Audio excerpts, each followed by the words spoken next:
Hello, hi everyone. Welcome back to Woo Can Cook. My name is Wesley, and this is a show where we are slowly cooking our way through all of the food from my childhood. Today we're diving back into our series dedicated to Japanese comfort food classics with what I would consider to be a relatively quick and easy one-pot meal known as gyudon. For those unfamiliar, gyudon is a Japanese beef and rice bowl consisting of thinly sliced pieces of beef and onion, slow simmered in an umami-forward dashi broth, and combined most iconically with soy sauce and mirin, then served over rice. The result is a mildly sweet, savory, and hearty rice bowl that I personally find to be ideal for a quick Monday night meal that scales really well for a crowd. Perhaps the one and only tricky part of this entire dish, however, is the thin slice to our beef, which very specifically must be sliced razor thin in order for it to slow simmer and cook properly. For those that have planned ahead well, you may purchase beef chuck that has been sliced thinly with a deli slicer at most Asian markets to solve this challenge. If you're like me though and, well, forgot, I'll also be taking a dive into my favorite freezer trick to achieve razor thin slices as well. Okay, so let's get into it.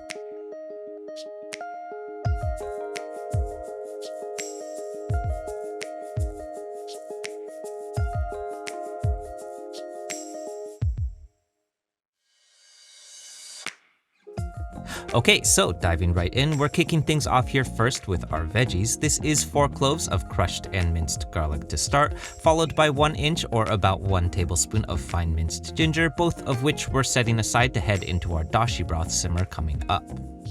Next up, I have 3 green onions that I'm separating by their whites and greens, then slicing both thinly on a bias for a final finishing garnish as well.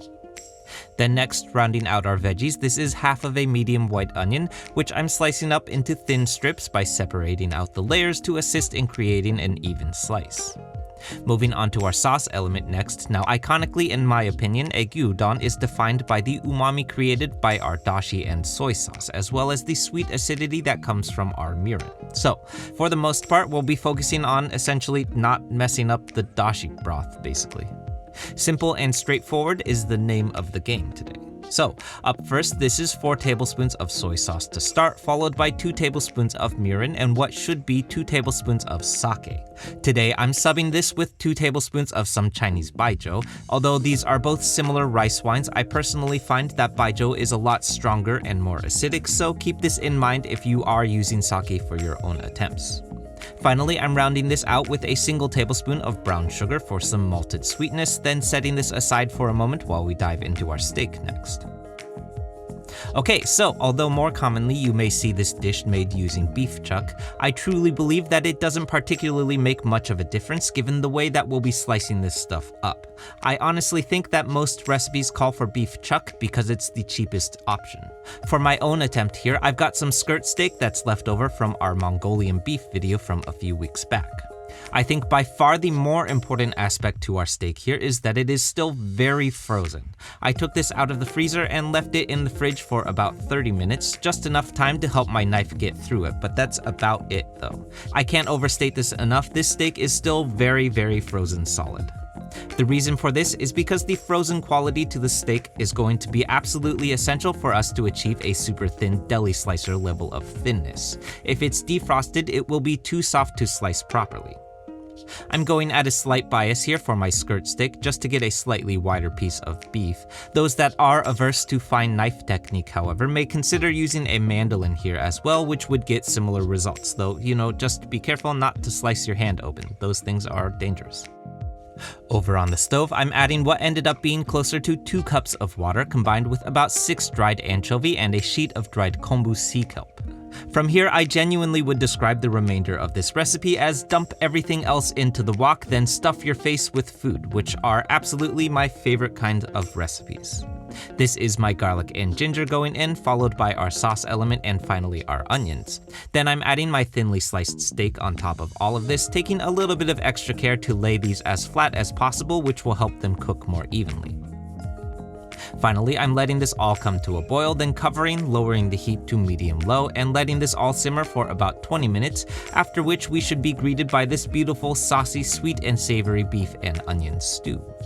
I'm giving this a quick toss just to make sure that our onions are cooked through properly. Then over on the cutting board, I'm serving this all over rice and garnishing with my green onions to start, followed by a shake of furikake. Finally, now this is optional, but I'm adding an egg yolk here to add a nice creamy texture to the dish that I really think brings the whole thing to life, and we're ready to eat. Okay, so those that have been following along with this series may recognize that this dish looks not too dissimilar to another quick one-pot meal that we did a few weeks back known as oyakodon, which is essentially the same thing but with chicken thigh, and I can't overstate this enough. I love the fact that there is an entire genre of Japanese cuisine dedicated to quick one-pot meals. This is amazing. That said, having made both of these dishes, I do think that the one laborious element of this dish, which is the thin slice to our steak, actually makes an enormous difference to our end results. The texture to our gyudon is a lot more delicate than a oyakodon because of its thin slice. I also think that our dashi broth hangs around in the cups of our steak a little bit better too, which gives us a nice brothy surprise in each bite. The result is an extremely hearty rice bowl with a light seasoning to it that more than anything else really just lets the dashi stock carry the whole dish, which I love. Okay, so that's it everyone. I hope you enjoyed this and I hope you give this one a shot. For those who are new to the channel, this one is part of a larger series that's dedicated to Japanese classic dishes, so definitely check out that series next if you haven't yet because there's a lot of these. As always, like, comment, subscribe, share, be nice interneters, and I'll see you soon.